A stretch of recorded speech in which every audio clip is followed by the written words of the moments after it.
اعوذ باللہ من الشیطان الرجیم بسم اللہ الرحمن الرحیم قال الملأ الذين استكبروا من قومه لنخرجنك يا شعيب والذين آمنوا معك من قريتنا أو لتعودن في ملتنا قال اولو كنا كارهين صدق اللہ العظیم۔ خواتین و حضرات، یہ 9واں پارہ ہے۔ قال الملأ اس کا نام ہے۔ اس میں 2 صورتیں آتی ہیں، سورہ اعراف کا بقیہ حصہ اور سورہ انفال۔ سورہ اعراف مکی صورت ہے، مضمون جاری ہے۔ کل جس مضمون پر بات ختم ہوئی تھی وہ یہ تھی کہ نبی صلی اللہ علیہ وسلم کی دعوت وہی دعوت ہے جو حضرت نوح علیہ السلام کی تھی، حضرت ہود علیہ السلام، صالح علیہ السلام، لوط علیہ السلام اور شعیب علیہ السلام کی تھی۔ ان کی قوموں کے درمیان نبیوں کا جو مجادلہ ہوا تھا اس کا تذکرہ آیا۔ آج کل ہی کی گفتگو کا تھوڑا سا حصہ اس پارے میں آ رہا ہے، اور وہ ہے شعیب علیہ السلام کی قوم کے سرداروں نے ملا جب کہتے ہیں تو وہ پولیٹیکل ایلیٹ ہیں، سیاسی لیڈران ہیں، تو انہوں نے حضرت شعیب علیہ السلام کو الٹیمیٹم دیا کہ آپ اپنی دعوت سے باز نہیں آ رہے ہیں تو ہم آپ کو 2 آپشن دیتے ہیں۔ پہلا آپشن یہ ہے کہ لَنُخْرِجَنَّكَ يَا شُعَيْبُ وَالَّذِينَ آمَنُوا مَعَكَ مِنْ قَرْيَتِنَا، ہم آپ کو شہر سے باہر نکال پھینکیں گے۔ دوسرے معنوں میں ہم آپ کی شہریت ختم کر دیں گے، اسٹیٹ لیس بنا دیں گے۔ پچھلے زمانے میں کچھ کروڈ میتھڈز تھے اور آج کے زمانے میں کچھ اور میتھڈز ہیں کہ شہر کے اندر رہتے ہوئے بھی شہریت ختم کر دی جا سکتی ہے۔ جاہلوں کا ہمیشہ سے یہی شیوا رہا ہے، اور وہ حق کے خلاف جب اناد اور دشمنی میں آتے ہیں تو شہریت پر ہاتھ ڈالتے ہیں۔ یا دوسرا آپشن یہ دیا اَوْ لَتَعُودُنَّ فِي مِلَّتِنَا، یا تو تمہیں ہماری ملت میں لوٹ کر آنا ہوگا، گھر واپسی کرنی ہوگی۔ کیوں تمہاری تہذیب الگ ہو، کیوں تمہارے قوانین الگ ہوں، کیوں تمہارے لیے شادی بیاہ طلاق اور میراث میں ایک الگ قانون ہو، ہماری تہذیب میں لوٹ کر آؤ جہاں سے تم گئے تھے۔ یہ دونوں آپشن، یا تو شہریت ختم کر دیں گے یا ملت کی طرف، پرانی ملت کی طرف لوٹ کر آنا ہوگا۔ تو حضرت شعیب علیہ السلام نے کہا کہ یہ تو اللہ تعالیٰ پر ایک بہت بڑا بہتان ہوگا جو ہم باندھیں گے کہ ایک طرف ایک خدا کو مانیں، ایک طرف کئی خدا کو مانیں، ایک طرف آسمان کے خدا کو مانیں، ایک طرف زمین کی وندنا کریں، ایک طرف خالق کو مانیں، ایک طرف مخلوق کا احترام بھی کریں، ایسا گویا کہ وہ دیوی ہے، یہ خدا ہے۔ اور پھر کہا کہ ہم اللہ تعالیٰ پر توکل کرتے ہیں اور اسی سے دعا کرتے ہیں کہ اللہ تعالیٰ ہمارے اور ہماری قوم کے درمیان فیصلہ فرما دے، اور وہ سب سے بہترین فیصلہ فرمانے والا ہے۔ حضرات اگر ان آیات پر غور کرتے ہیں تو زمانہ بدلا ہوگا لیکن مزاج نہیں بدلا، میتھڈز نہیں بدلے، سوچنے کا انداز نہیں بدلا، حق کے خلاف باطل کا رویہ اور شیوا ہمیشہ سے یہی رہا ہے۔ تو ہمیں بھی انبیاء کا جو شیوا تھا، ان کا جو اسوہ تھا، ان کی جو ثابت قدمی تھی، ان کی جو باتیں تھیں، ان کی جو دعا تھی، خدا سے ان کا جو تعلق تھا، اسی کو پھر سے زندہ کرنا پڑے گا۔ اس کے بعد اللہ تبارک و تعالیٰ نے قوموں کے عروج و زوال کے سلسلے میں مختصر باتیں یہ بتائیں کہ اللہ تعالیٰ قوموں کو چوکنا کرنے کے لیے، وارن کرنے کے لیے تنگی کے اندر مبتلا کرتا ہے، لیکن جب لوگ سبق نہیں لیتے تو پھر اللہ تعالیٰ ان کی خوشحالی میں اضافہ کر دیتا ہے، ان کے لیے آسائشیں پیدا کر دیتا ہے، مال و دولت کی فراوانی کر دیتا ہے۔ لَفَتَحْنَا عَلَيْهِمْ بَرَكَاتٍ مِّنَ السَّمَاءِ وَالْأَرْضِ۔ اس کے بعد ہوتا یہ ہے کہ جب لوگ مست مگن ہو کر گناہ سمیٹتے چلے جاتے ہیں تو اس کے بعد اللہ تعالیٰ عذاب بھیجتا ہے۔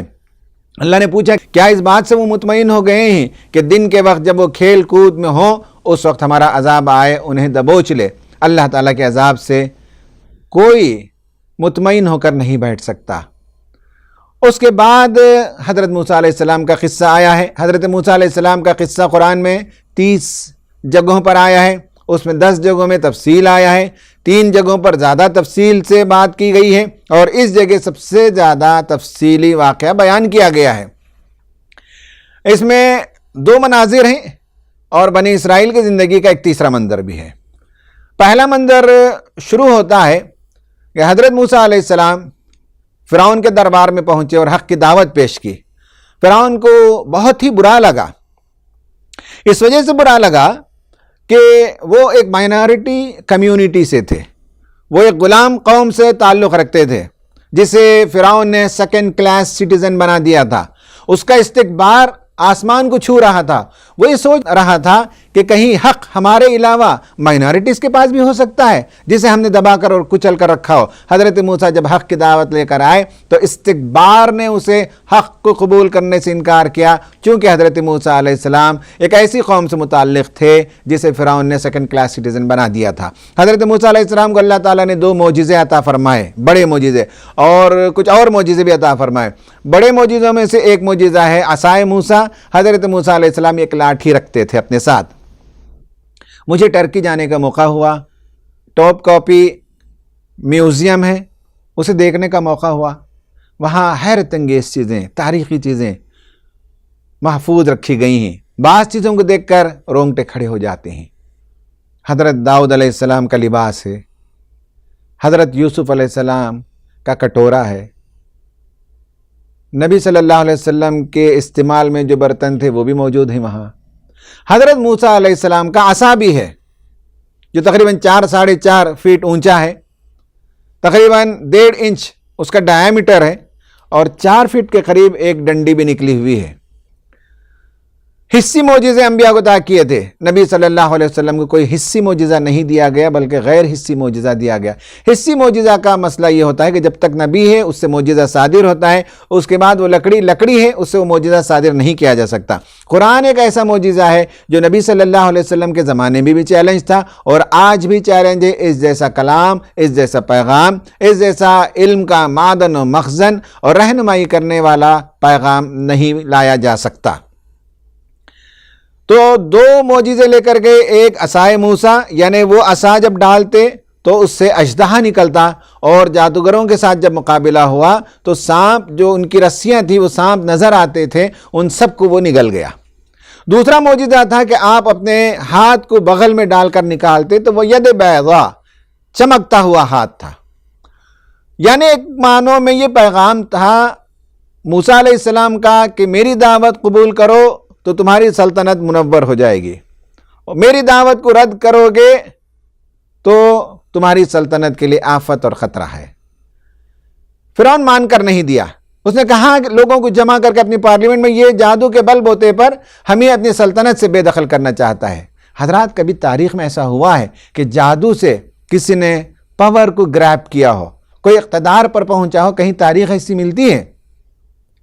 دوسری بات یہ ہے کہ جب اس سے جواب بن نہیں پڑا تو اس کے ملا نے، اس کے منسٹرز نے یہ مشورہ دیا کہ ہم ایسا کرتے ہیں کہ عید کے دن ایک بڑے اسٹیڈیم میں لوگوں کو جمع کرتے ہیں اور موسیٰ یہ جو جادوگر ہے نعوذ باللہ اس کی جادوگری کا مقابلہ کرائیں گے. ہم اپنے ملک کے بڑے بڑے جادوگروں کو ایک جگہ جمع کریں گے. لہٰذا ڈھنڈورا پٹوایا گیا، اعلان کیا گیا، اور سارے ملک سے جو بڑے بڑے ماہر جادوگر ہوا کر سکتے تھے ان سب کو وہاں جمع کیا گیا. وہ جادوگر جب ایمان نہیں تھا تو ان کی دنائیت، ان کا ہلکا پن، ان کی پستی کہ فرعون سے وہ لجاجت کرتے ہیں اور پوچھتے ہیں کہ آج ہم غلبہ پالیں موسیٰ اور ہارون پر تو ہمیں کیا ملے گا؟ انعام ملے گا ڈھیر سارا، اور ہمارے ہاں منصب بھی ملے گا. اس لالچ میں وہ میدان میں اترتے ہیں. حضرت موسیٰ بھی آتے ہیں اور پوچھتے ہیں کہ کون پہلے پھینکیں گے. تو جادوگر اپنی رسیاں، اپنی لاٹھیاں پھینکتے ہیں، جس سے لوگ جو جمع تھے اسٹیڈیم میں ان کی آنکھیں ششدر رہ جاتی ہیں. ان کی آنکھوں میں دھول جھونک دیا گیا، جادو کا اثر ہو گیا، اور دیکھ رہے تھے کہ سانپ ہیں جو سینکڑوں کی تعداد میں ادھر ادھر گھوم رہے ہیں. حضرت موسیٰ علیہ السلام کو اللہ تعالیٰ نے کہا لا تخف، آپ کو گھبرانے کی ضرورت نہیں ہے، آپ اپنا عصا ماریے. آپ نے جب اپنی لاٹھی کو پھینکا تو اس سے اژدہا بنا اور اس نے غٹ غٹ سے سارے سانپوں کو، سارے رسیوں کو نگل گیا. لوگ دیکھتے دیکھتے ہکا بکا رہ گئے اور جادوگروں کو پتہ چل گیا کہ یہ جادو نہیں ہے، اس لیے کہ وہ فن کے ماہر تھے. انہیں معلوم تھا کہ ہم جو کچھ کر رہے ہیں وہ صرف ایک ہاتھ کی صفائی ہے اور آنکھوں میں ہم دھول جھونکتے ہیں لوگوں کے، لیکن موسیٰ جو کچھ کر رہے ہیں وہ جادو نہیں ہے، وہ معجزہ ہے. فوراً وہ سجدے میں گر گئے اور ایمان لے آئے. فرعون نے کہا میری اجازت کے بغیر تم کیسے ایمان لاتے ہو؟ یعنی ہمیشہ سے جباروں کا، متکبروں کا اور ڈکٹیٹرز کا یہ رویہ رہا کہ لوگ عقیدہ بھی ان کی اجازت کے بغیر بدل نہیں سکتے. اس کے بعد کہا میں تم کو سخت ترین سزا دوں گا. سزا دی اس نے. ایمان آنے کے فوراً بعد ان کا کردار بدل گیا. کہاں وہ لجاجت کر رہے تھے مال و دولت کے لیے، کہاں وہ منصب اور جاہ کی طلب میں اپنا جادو دکھا رہے تھے، اور کہاں ایمان قبول کرنے کے بعد وہ کہتے ہیں کہ ہمیں کوئی پرواہ نہیں ہے، اگر تم ہمیں قتل کرو گے تو ہم خدا کے پاس پہنچ جائیں گے. یہ منظر ہمارے سامنے آتا ہے. اس میں بھی دوسرا الزام لگایا. پہلا الزام تو تھا کہ جادوگری سے ہمیں اپنی سلطنت سے بے دخل کرنا چاہتا ہے. دوسرا الزام یہ لگایا یہ سب جادوگر جو اچانک سجدے میں گر گئے، لگتا ہے کہ موسیٰ ان کا گرو ہے، موسیٰ ان کا استاد ہے. نعوذ باللہ. یہ الزام تراشیاں ہمیشہ سے ان لوگوں کا رویہ رہا ہے. حق کے خلاف جب کوئی بات بنتی نہیں تو اس طرح کی الزام تراشیاں وہ کرتے ہیں. پھر اس کے بعد بتایا کہ طرح طرح سے اللہ تعالیٰ نے فرعون کو آزمایا. کئی چھوٹے چھوٹے معجزے ہوئے، کئی عذاب آئے جو وارن کرنے کے لیے تھے. ان میں سے قحط آ گیا اور پھلوں کا نقصان ہونے لگا. قحط کے ذریعے سے بھی ہو سکتا ہے یا پھلوں میں کیڑے پڑنے لگے. اور اس کے بعد طوفان بار بار امٹ کر آنے لگے.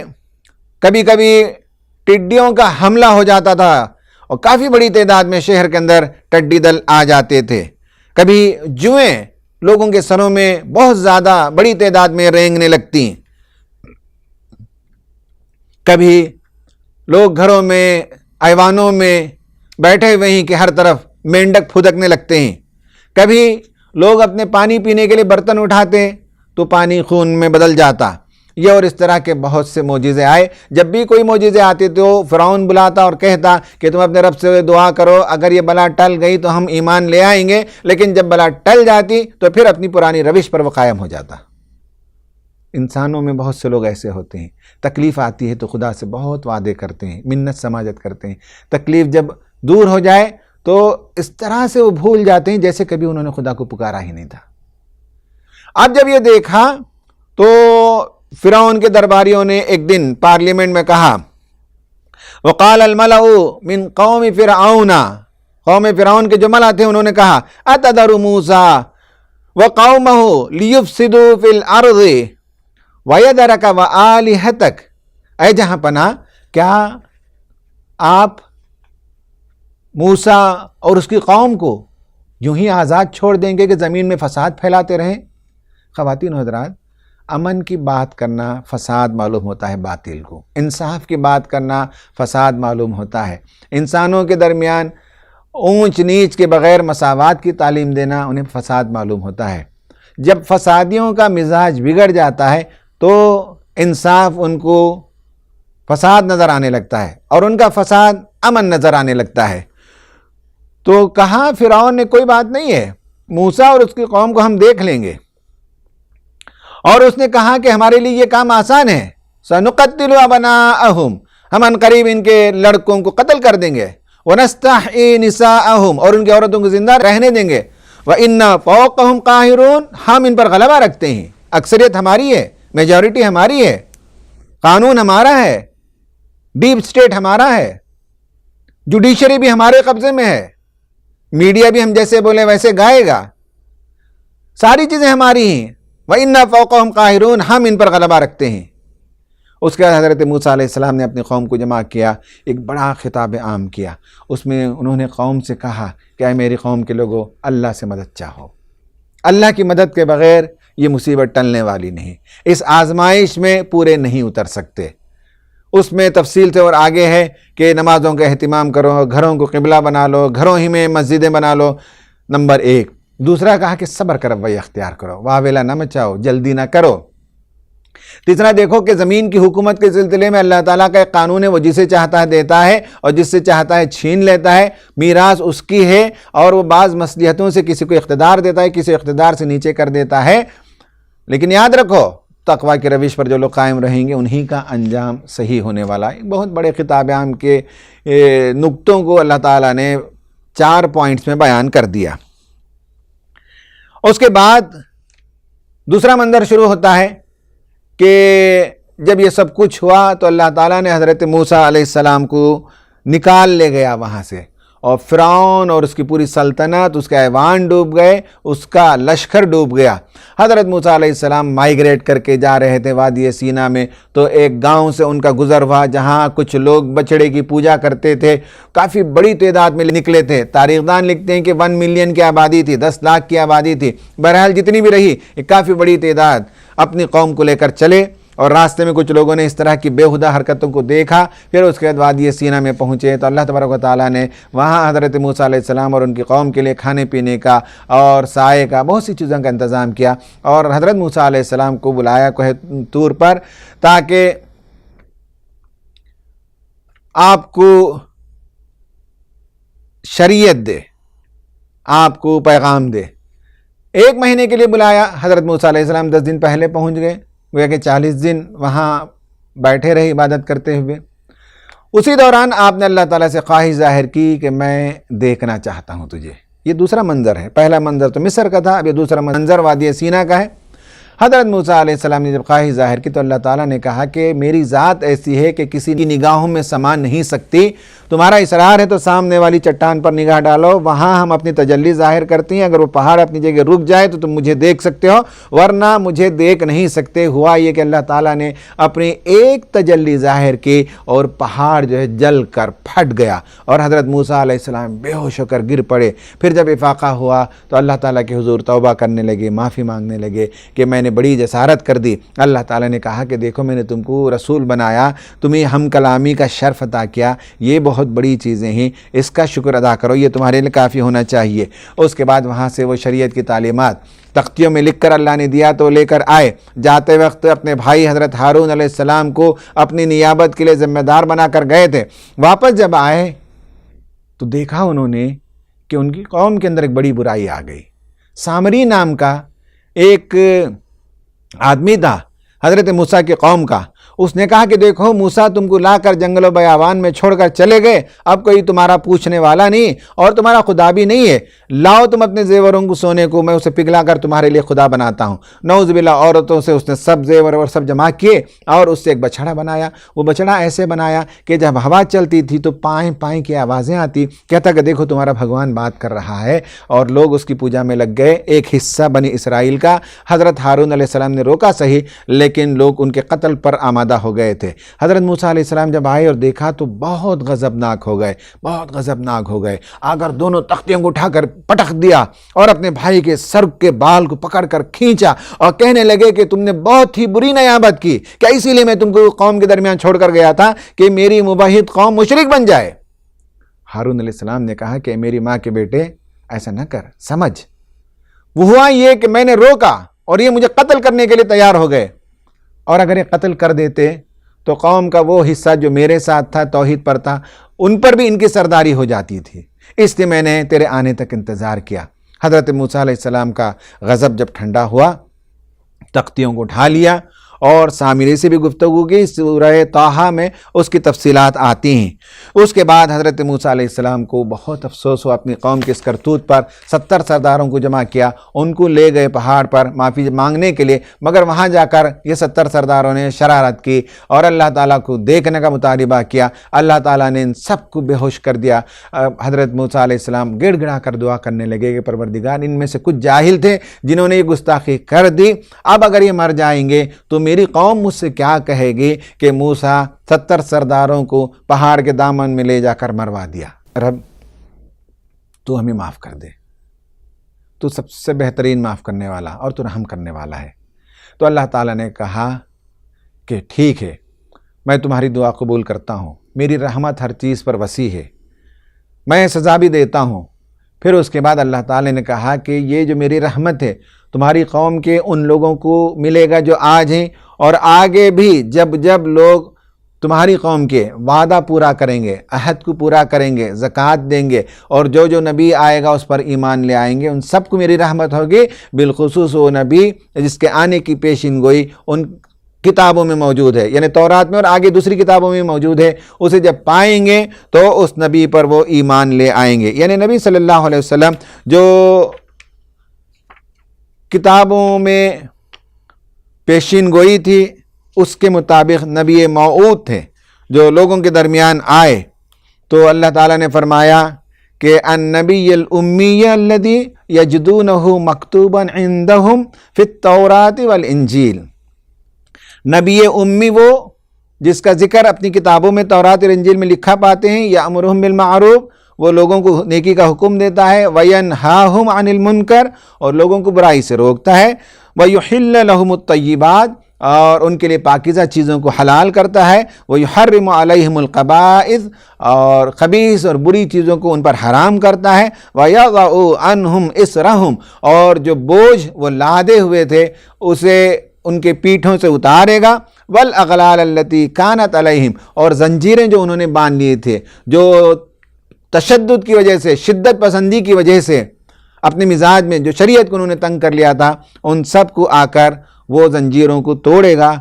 پس وہ نبی جب آئے، والذین آمنوا بہ، اس پر ایمان لے آنا، وعزروہ، اس کی عزت کرنا، ونصروہ، اور اس کی نصرت کرنا، واتبعوا النور الذی انزل معہ، اور جو اس کے لائے ہوئے نور کی اتباع کریں گے، اولئک هم المفلحون، یہی لوگ کامیاب ہوں گے۔ اس کے بعد بتایا گیا کہ ان کے لیے اللہ تعالیٰ نے کھانے پینے کا انتظام کیا۔ حضرت موسیٰ کے عصا کے مارنے سے چٹان پر 12 چشمے پھوٹے، اور ان کے 12 قبیلوں کے لیے پینے کے پانی کا انتظام ہو گیا۔ تیسرا واقعہ آتا ہے کہ ایک نہر کے کنارے ایک بستی تھی، ان کو سبت کا حکم تھا، ہفتے کے دن مچھلی نہیں پکڑنا، لیکن ان میں سے لوگ مچھلی پکڑتے تھے۔ ایک گروہ نافرمانی کرتا تھا، دوسرا گروہ خاموش تھا، تیسرا گروہ امر بالمعروف نہی عن المنکر کا فریضہ انجام دیتا تھا، دوسرا گروہ کہتا تھا کہ یہ کام کیوں انجام دیتے ہو، تو تیسرا گروہ کہتا تھا کہ ہم اللہ تعالیٰ کے پاس بچنے کے لیے دعوت کا فریضہ انجام دیتے ہیں۔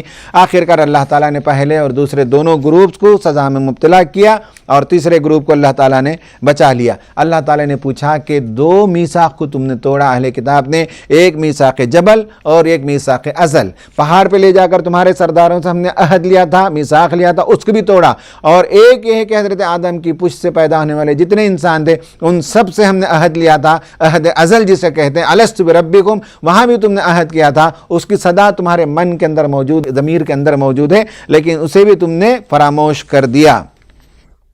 تو بہرحال اس کے بعد یہ بتایا کہ اللہ تعالیٰ کے لیے سارے اسماء حسنہ ہی، اسی نام سے اسے پکارنا چاہیے، اور انسانوں میں سے ہمیشہ عدل و حق پر، راستی پر قائم رہنے والا ایک گروہ موجود رہے گا۔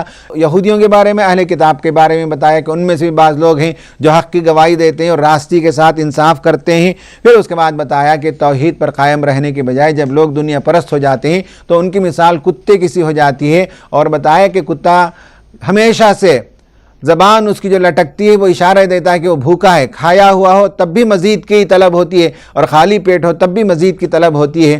تو دنیا پرست لوگ جو آخرت کو فراموش کر دیتے ہیں، بالخصوص یہود کی طرف یہاں اشارہ کیا گیا کہ ان کی دنیا پرستی کتے کی سی ہے۔ پھر آخر میں پھر اللہ تعالیٰ نے بتایا کہ توحید کی طرف آؤ، اور توحید میں بالخصوص بتایا کہ جب مرد عورت پر چھا جاتا ہے تو ایک پانی کا قطرہ بوند بہا دیتا ہے، اس کے بعد بچہ کے پیدا کرنے میں نہ باپ کا رول ہے، نہ ماں کا رول ہے، نہ یہ دیوی دیوتا جتنے یہ لوگ پکارتے ہیں ان سب کا کوئی رول ہوتا ہے، صرف خدا تعالیٰ ہے جو بچے کو ماں کے پیٹ میں مختلف مرحلوں سے بڑھا کر ایک اچھا بھلا چنگا پیارا خوبصورت بچہ بنا کر دنیا میں پہنچا دیتا ہے۔ لیکن مشرکین ہیں کہ جب بچہ پیدا ہوتا ہے تو شکر ادا کرنے کے لیے کہاں کہاں چلے جاتے ہیں اور کس کس کی نظر مانتے ہیں۔ کہا کہ یہ سب نہیں کرنا چاہیے۔ آخر میں نبی صلی اللہ علیہ وسلم کو کہا کہ خذ العفو وامر بالعرف واعرض عن الجاہلین، اے رسول صلی اللہ علیہ وسلم آپ لوگوں سے معافی کا معاملہ کیجیے، عفو درگزر کا معاملہ کیجیے، اچھی بھلی باتیں بولیے اور جاہلوں سے اعراض کیجیے۔ آخر میں سورت کے اختتام پر بتایا گیا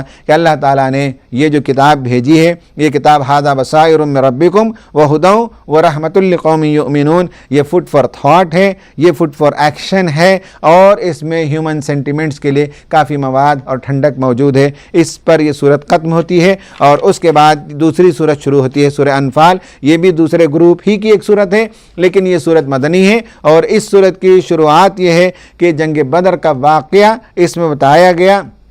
نبی صلی اللہ علیہ وسلم مدینہ ہجرت کر کے جب پہنچے تو قریش کے سرداروں نے اس بات کو یقینی بنایا کہ نبی صلی اللہ علیہ وسلم کی نوپود ریاست اسی وقت ختم ہو جائے، اس کے لیے مدینے کے اطراف جتنے قومیں اور جتنے قبیلے تھے ان سب سے کہہ رکھا تھا کہ تم مدینے کو رسد نہیں پہنچانا، غلہ اناج نہیں پہنچانا، اور اگر تمہارا نقصان ہوتا ہے تو ہم دگنی رقم دینے کے لیے تیار ہیں۔ اس کے نتیجے میں مدینے میں قحط سالی آ گئی، تکلیف آ گئی، پریشانی آ گئی، اور رسول صلی اللہ علیہ وسلم کو معلوم ہوا مدینہ جانے کے تقریباً 1.5 سال کے بعد کہ ایک قافلہ نارتھ کی طرف سے، ملک شام کی طرف سے آ رہا ہے ابو سفیان کی قیادت میں۔ تو صحابہ کو جمع کر کے پوچھا کہ کیا اس قافلے پر حملہ کیا جائے؟ تو لوگوں نے کہا صحیح، بالکل صحیح ہے، اس لیے کہ ریاست کی سطح پر جب ان کے معاشی بائیکاٹ کیا گیا اور نقصان ہو رہا ہے تو معاشی بائیکاٹ کا اور معاشی نقصان کا جواب یہ ہے کہ سامنے والی کی معیشت کو بھی جو ہے نقصان پہنچایا جائے۔ اور دوسری طرف اس قافلے کو بچانے کے لیے ابو جہل 1000 کا لشکر لے کر چلا اور سوچا کہ مدینے کا معاملہ ختم کر دیا جائے،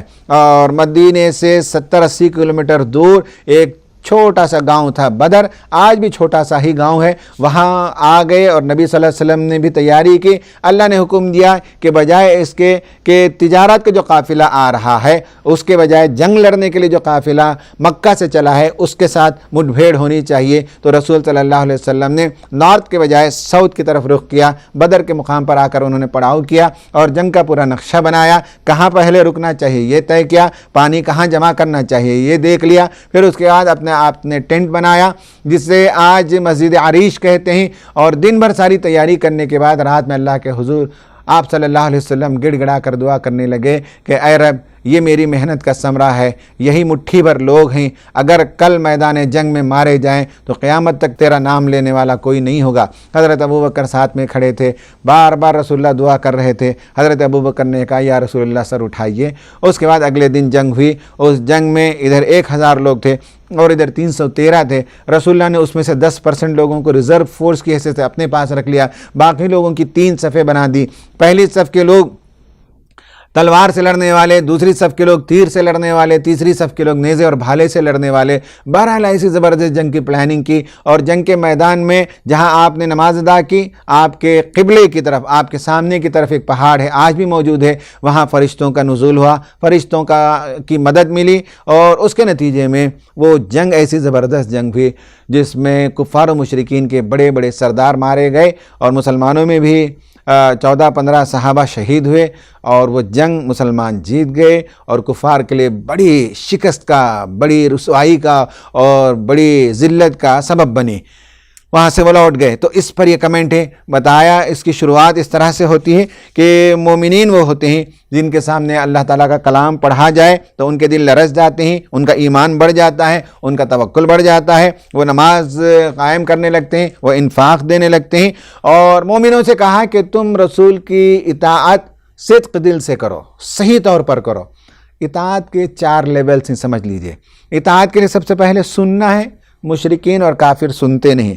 اس کے بعد سمجھنا ہوتا ہے، منافقین سنتے ہی لیکن سمجھتے نہیں۔ سننے اور سمجھنے کے بعد اعتماد کرنا ہوتا ہے۔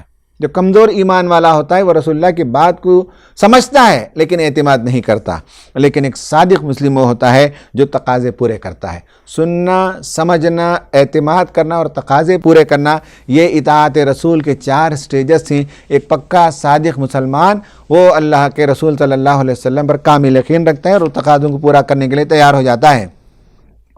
رسول اللہ نے جب پکارا تو صحابہ کرام جو جنگ کے لیے تیار ہوئے ان کے بارے میں کہا کہ مومنین تو وہ ہوتے ہیں جب اللہ اور اس کے رسول پکارتے ہیں تو لبیک کہتے ہیں، اس لیے کہ اسی لبیک میں زندگی ہے، اور دونوں جو پکارتے ہیں اللہ اور اس کے رسول وہ زندگی کی طرف بلاتے ہیں، یعنی شہید بھی ہو جائیں تو امر ہو جاتے ہیں، ہمیشہ کی زندگی مل جاتی ہے، اس زندگی کی طرف وہ بلاتے ہیں۔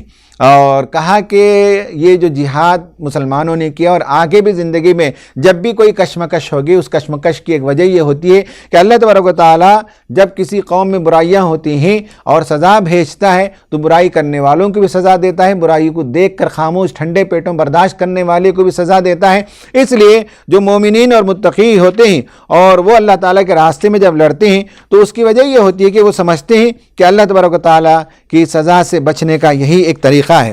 وَاتَّقُوا فِتْنَةً لَا تُصِيبَنَّ الَّذِينَ ظَلَمُوا مِنْكُمْ خَاصَّةً، ڈرو اس عذاب سے جس کی آفت آئے گی تو صرف ظالموں کو نہیں آئے گی۔ تو ظلم کرنے والوں کو ظلم سے روکنا، برائی سے روکنا مومنین اپنا فرض سمجھتے ہیں۔ اور نبی صلی اللہ علیہ وسلم کے خلاف جو سازش دار الندوہ میں ہوئی اس کا بھی تذکرہ آیا، اور آخر میں یہ کہا گیا کہ اب یہ کفار و مشرکین مسجد حرام کے متولی نہیں رہ سکیں گے، انہیں باز آ جانا چاہیے اپنے برے کرتوتوں سے، حرکتوں سے، اور انہیں دعوت دیجئے اور یہ بتائیے ان لوگوں کو کہ اگر وہ اب بھی لوٹ آئیں گے تو اللہ تعالیٰ کو غفور الرحیم پائیں گے، اللہ تعالیٰ کے ہاں ان کی مغفرت ہو جائے گی۔ بہرحال مسلمانوں کو اس پارے کے اختتام میں جنگ لڑنے کی تعلیم دی گئی اور کہا گیا کہ جہاد کرو یہاں تک کہ دنیا سے فتنہ ختم ہو جائے، پرزیکیوشن ختم ہو جائے، ظلم ختم ہو جائے، ناانصافی ختم ہو جائے، اور دین جو سراسر انصاف پر مبنی ہے، عدل و قسط پر مبنی ہے، وہ دنیا کے لیے راحت کا پیغام بن کر عام ہو جائے۔ تب تک اس کوشش کو جاری رکھنی چاہیے۔ اللہ تعالیٰ سے دعا ہے کہ اس بارے میں بیان کیے گئے اسباق کو سمجھنے اور اس پر عمل کرنے کی توفیق عطا فرمائے۔ آمین۔ وآخر دعوانا ان الحمدللہ رب العالمین۔